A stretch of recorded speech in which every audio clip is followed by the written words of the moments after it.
Have you ever wondered how one person's life can change the entire course of history? Let's talk about Alexander the Great. In 323 BC, at just 32 years old, he died in Babylon, leaving his vast empire to crumble. But what if he didn't?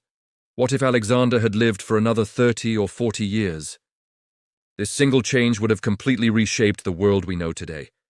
Stick around as we explore this incredible alternate timeline. First, let's set the scene.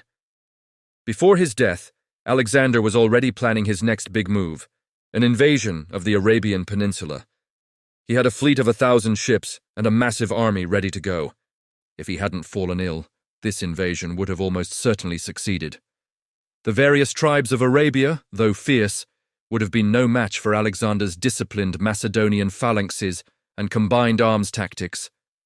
Conquering Arabia would have given him control over the lucrative incense and spice trade routes, pouring even more wealth into his empire. With Arabia secured, where would he have looked next? The West. Alexander was famously competitive. He would have heard tales of the rising powers of Carthage and Rome and seen them as a challenge. A clash was inevitable. Carthage, a naval power with a massive mercantile empire across the North African coast and into Spain, would have been his first target. Imagine the epic confrontation. Alexander's land-based legions versus Carthage's powerful navy. It's likely Alexander would have adapted, building his own fleet and using his strategic genius to outmaneuver the Carthaginians, much like he did against the city of Tyre. After taking Carthage, the rising Roman Republic would be squarely in his sights. At this time, Rome was still a regional power in Italy, not the superpower it would become. The Roman legions were tough, but they hadn't yet been forged in the fires of the Punic Wars. Against Alexander's veteran army, which had conquered everything from Greece to India, Rome would have likely been defeated. This means the Roman Republic, as we know it, would have been snuffed out before it ever truly began. No Julius Caesar, no Augustus, no Roman Empire dominating Europe for centuries. So, instead of a Roman Empire, we'd have a massive unified Greco-Macedonian empire stretching from the Strait of Gibraltar to the Indus River.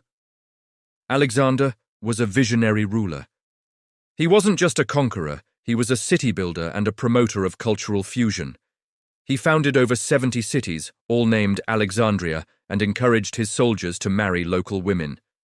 This policy, known as Hellenization, would have continued on a much grander scale. Greek language, art, philosophy, and science would have spread and blended with local cultures across this vast territory. Instead of Latin, a form of Greek, Koine Greek, would have become the lingua franca of the ancient world, from Spain to India. Think about the impact on religion. Christianity, which rose and spread through the infrastructure of the Roman Empire, might have followed a very different path. It might have remained a smaller regional sect, or been absorbed and transformed by the dominant Hellenistic culture. Similarly, the entire development of Western philosophy, law, and governance, so heavily influenced by Rome, would be completely different. Our legal systems, our languages, even the way we think about government, would all be unrecognizable. With a stable empire, Alexander would have likely turned his attention back to the east. He was always fascinated by India and had been forced to turn back by his mutinous troops. An older, wiser Alexander, with the full resources of his enormous empire, would have returned. He could have pushed deeper into the Indian subcontinent, potentially clashing with the powerful Maurya Empire under Chandragupta. This clash of titans would have been a monumental event, potentially leading to a unique fusion of Greek and Indian cultures on an unprecedented scale. Imagine Greek-style Buddhist art or Indian philosophical ideas influencing the schools of Athens. But would this massive empire have survived Alexander's eventual death? This is the big question. Alexander was a singular genius, a force of nature who held the empire together through his personal charisma and military prowess.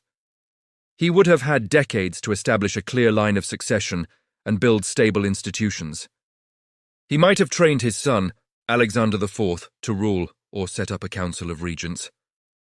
Unlike the chaotic wars of his successors in our timeline, a planned transition could have ensured stability.